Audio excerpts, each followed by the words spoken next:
Hi, my name is Sal Marinello. I'm the publisher of healthandfitnessadvice.com and personaltrainercoach.com. I'm a professional strength and conditioning coach, and I have over 20 years experience working as a strength coach, personal trainer. During that time, I've conducted almost 35,000 individual personal training sessions. I'd like to thank MizFitOnline for the opportunity to talk to her audience. I'm going to talk to you a little bit today about what's been a pet peeve of mine for years, and that's the show The Biggest Loser.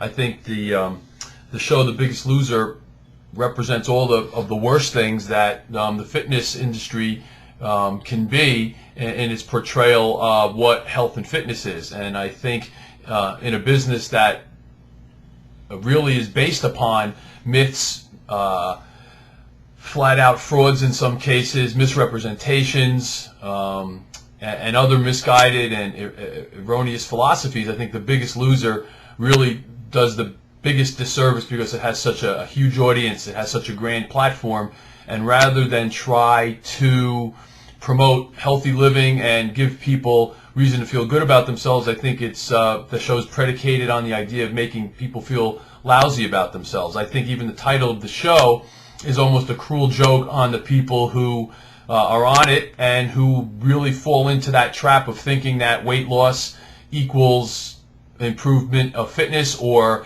weight loss is a way to value a person's self-worth. I think it's really sad. I think women, of course, bear a bigger brunt, if you will, of that message. I think women are hurt by that message far more than men are. And I think it's obvious by the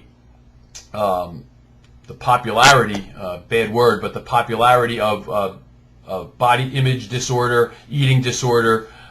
Those are all situations that women are affected by much more than men. And I think the sad thing is that, you know, the guys and girls that are the trainers on The Biggest Loser have an opportunity to do things the right way, but rather it has devolved into a sensationalism type of situation where trainers abuse clients. Clients are, you know, exercising, and by clients I'm talking about the contestants on the show, but people exercise all day to lose some weight. Obviously, the philosophy is flawed, and it fails because you'll have people on that show who do exercise all the time and yet still cannot lose weight. You'll have people do things that are irresponsible and unhealthy, all in the guise of being healthy and losing weight. The other problem is that the show is not reality. These are people who are selected from a huge audition process to appear on the show. And obviously in this process, what they do is they look for people who can handle that kind of abuse, both physically and mentally.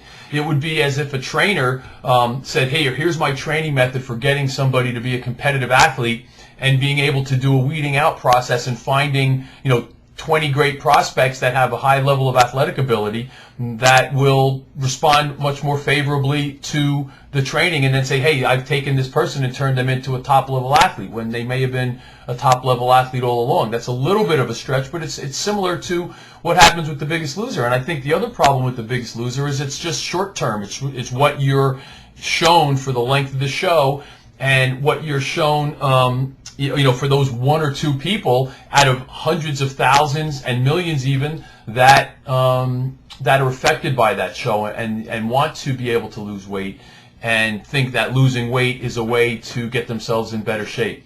So, you know, that's my little spiel.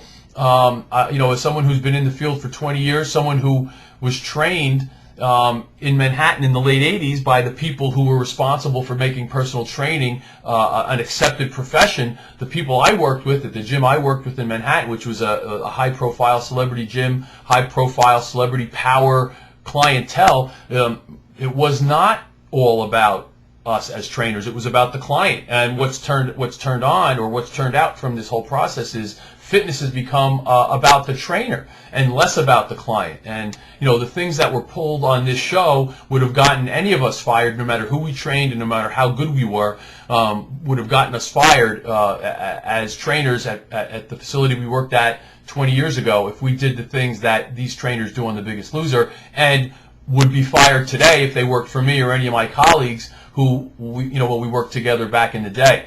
All of my colleagues from back in the late 80s have gone out and made their mark in the fitness business, not by being in front of the camera, hey, look at me type, but by being people who actually drive the profession forward, not by people who drag it down on The Biggest Loser. So my advice to you is to avoid The Biggest Loser, or if you watch it, watch it for strictly its entertainment value, certainly not for any value of improving your health or fitness.